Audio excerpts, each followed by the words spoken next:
4 femmes qui ont mon âge. Elles ont commencé à travailler à 20 ans dans la bijouterie familiale. C'était évidemment à l'époque mon père qui était le gérant. Elles ont mon âge.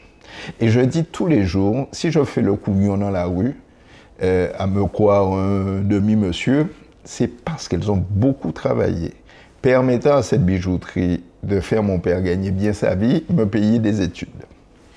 J'ai une reconnaissance éternelle pour ces 4 femmes, que je connais depuis toujours. Ouais.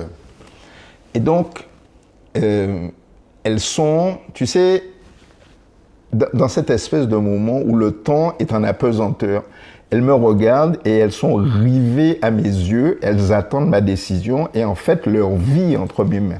Si je dis on ferme, elles sont au chômage. Qui va employer quelqu'un de 60 ans? C'est mort, c'est fini, elles finissent leur vie au chômage. Certaines aident leurs enfants qui sont eux-mêmes au chômage, etc., etc. Elles n'ont pas des salaires mirobolants. Enfin, c'est une vie qui s'écroule. Et puis, tu vas leur dire demain qu'elles sont plus vendeuses en bijouterie, elles deviennent quoi? Vont aller vendre des chaussures, des machins, mais elles ont passé leur vie à vendre ça. Et donc, tu sais, elles sont là en train de m'attendre. Et j'ai envie de dire, on ferme cette bijouterie parce que je suis en colère, parce que j'ai mal, parce que je vois des morceaux de choses par terre qui sont la vie de cette entreprise qui a été foulée.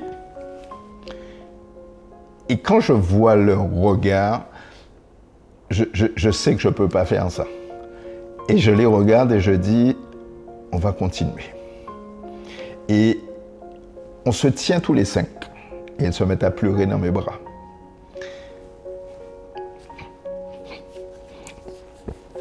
Ouais. C'est fort hein, ce que tu nous racontes. Vraiment, moi, j'ai la chair de poule. C'est la chair de poule. C'est un moment très compliqué de ma vie, mais c'est un moment de bonheur. Oui, c'est de l'amour.